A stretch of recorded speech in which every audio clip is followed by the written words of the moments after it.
তখন মেয়র কি বলছেন মেয়র জানেন? আমি জানি উনি উনি একেবারে সজ্ঞানে কথাটা বলছেন। উনি বলছেন, আমি কোট করছি, উনি বলছেন কারোর কোনো দায় নেই, কোনো কাউন্সিলরদের কোনো দায় নেই।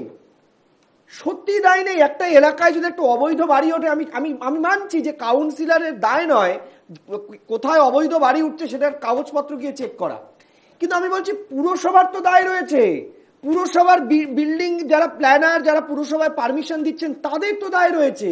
তারা তো মেজারমেন্ট করছেন। ম্যাক্সিমাম ক্ষেত্রে এই চ্যানেলে বসে আমি দায়িত্ব নিয়ে বলছি, বহু পুরসভা এলাকায় বহু ফ্ল্যাটের ক্ষেত্রে সিসি দেওয়া হয় না, বছরের পর বছর চলে যাচ্ছে, সিসি নেই।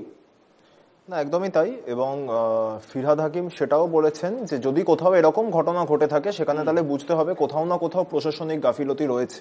এবং শুধুমাত্র কাউন্সিলর বলে নয়, পুরসভার যারা আধিকারিক রয়েছেন তারাও পৌরসভার পার্ট। যারা এগুলোর দায়িত্বে আছেন, যারা প্ল্যান স্যাংশন করবেন, যারা পারমিশন দেবেন, তারাও পৌরসভার পার্ট। সেক্ষেত্রেও যদি কোথাও দুর্নীতি হয়ে থাকে, যেটা বারংবার উঠে আসে সামনে যে অভিযোগ, সেটা হচ্ছে অর্থের বিনিময়ে এই প্ল্যানগুলোকে স্যাংশন করিয়ে নেওয়া।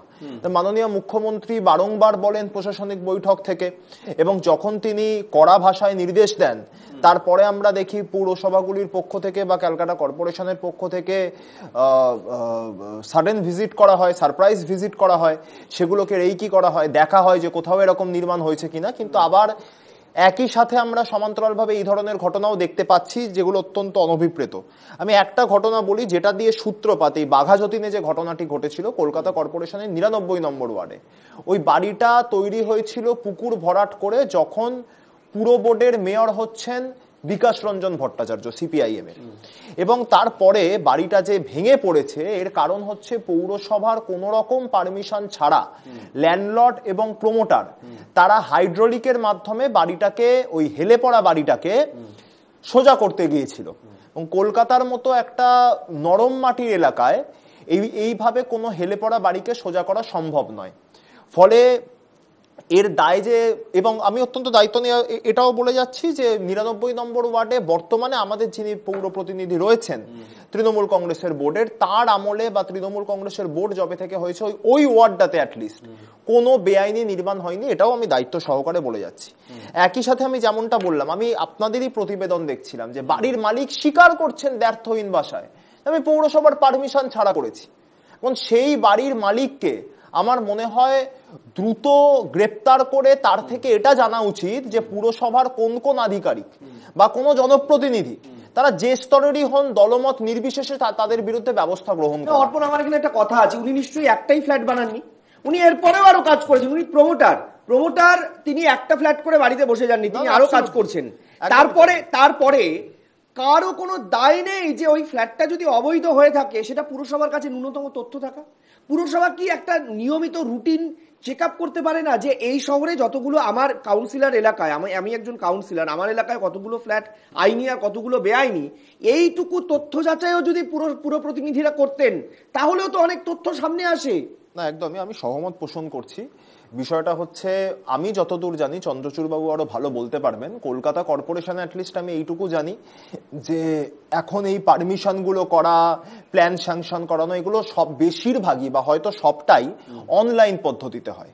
এবার অনলাইনে যখন এই ব্যাপারগুলো হয়ে থাকে সেখানে দুর্নীতি করার চান্সটা কমে যায়, সেই কারণেই অনলাইন সিস্টেমে চলে যাওয়া হয়েছে। এবং মুখ্যমন্ত্রী মন্ত্রিসভার যে বৈঠক ডেকেছিলেন, প্রশাসনিক বৈঠক, শেষ যে বৈঠকটি হয়েছিল, সেখানেও পুরমন্ত্রী তথা কলকাতার মেয়র তিনি এই বিষয়ে আরেকটি কোনো বিষয় ছিল যেটিকেও তিনি ম্যানুয়ালি থেকে অনলাইনে কনভার্ট করার কথা বলেছিলেন, প্রস্তাব দিয়েছিলেন। ফলে পৌরসভা চেষ্টা করছে সর্বোচ্চ পর্যায় থেকে যাতে পুরো ব্যাপারটাকে স্বচ্ছতার মাধ্যমে মানুষের সামনে নিয়ে আসা যায়। যে সমস্ত পৌর প্রতিনিধিদের সমস্যা হচ্ছে যে তারা পারছেন না দেখতে বাড়ি বাড়ি গিয়ে, বা কোনো রকম কোনো সমস্যা যদি তাদের থেকে থাকে যে কোনো কারণে হোক, তারা যাতে অন্তত একটা ক্লিকেই ওয়েবসাইট থেকে দেখে নিতে পারেন যে তার ওয়ার্ডে কতগুলো বিল্ডিং বেআইনি হয়েছে আর কতগুলো বিল্ডিং আইনি পদ্ধতিতে হয়েছে। এরপরেও আমি যেমনটা বললাম যে এরপরেও যেখানে যেখানে গাফিলতি থেকে যাচ্ছে, প্রশাসনিকভাবে আমরা রাজ্য সরকারকে অনুরোধ করছি দলের পক্ষ থেকে, দলগতভাবেও, কারণ মাননীয় মুখ্যমন্ত্রী বারবার বলছেন যেগুলো করা যাবে না, কড়া হাতে আপনি দেখেছেন যখন এই হকার উচ্ছেদের বিষয়টি এসেছিল, সেক্ষেত্রেও কিন্তু এই ধরনের কথাবার্তাগুলো সেই বৈঠকেও উঠেছিল এবং মাননীয় মুখ্যমন্ত্রী কড়া ভাষায় নির্দেশ দিয়েছিলেন।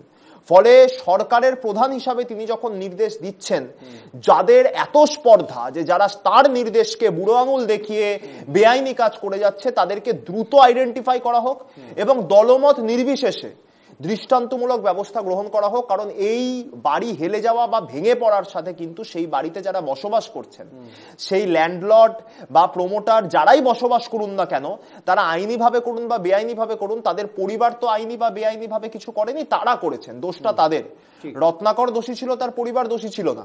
ফলে তাদের পরিবার সমস্যায় পড়ছে, বাড়ি ভেঙে পড়লে পরিবার তাতে চাপা পড়ে যেতে পারে। এই ধরনের ঘটনা যাতে না হয়, এই ধরনের কোনো অনভিপ্রেত ঘটনা যাতে না হয়, সেগুলো দ্রুত আইডেন্টিফাই করা এবং তাদের বিরুদ্ধে দলবদ্ধ নির্বিশেষে ব্যবস্থা নেওয়া। যেতে চাই।